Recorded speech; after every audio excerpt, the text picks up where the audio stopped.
لكن برضو امام عاشور كانت نقطه مضيئه كبيره جدا جدا.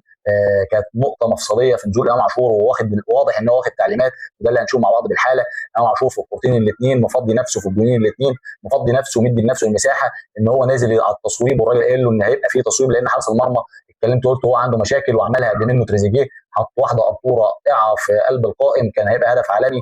تريزيجيه برضه كان هيبقى هدف جميل جدا جدا، ولكن كان غير موفق في الكره اطلاقا. طبعا هنبص هنا لامام عاشور هتلاقيه واقف ومدي لنفسه المساحه، بيشاور لتريزيجيه، تريزيجيه حطها له عايز يديله الثقه، حطها له في المساحه، جاي ومحضر نفسه على طول امام عاشور واخد القرار حطها، ولكن خبط في طار محمد طاهر وراحت في المساحه اللي قلنا عليها في الهاف سبيس اللي هي ما بين المدافعين وبين الباكات، عندهم مشاكل كبيره جدا جدا. حطها على طول ار2 بقى، يعني كما ينبغي ان يكون. تريزيجيه زاحفه ارضيه، هاتها يا حبيبي هات من الشبكه هات.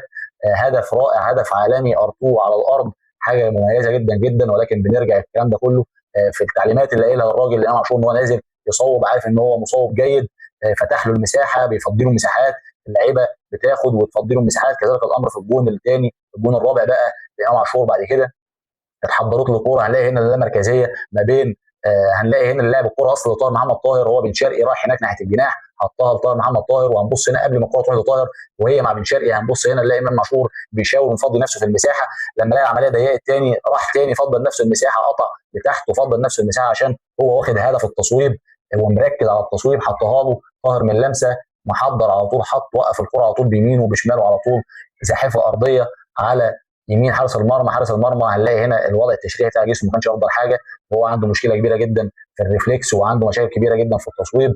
اتحطت الكوره من امام عاشور كان موفق فيها جدا جدا جدا، لكن قلنا التوفيق ما بيجيش غير للمجتهد. يا رب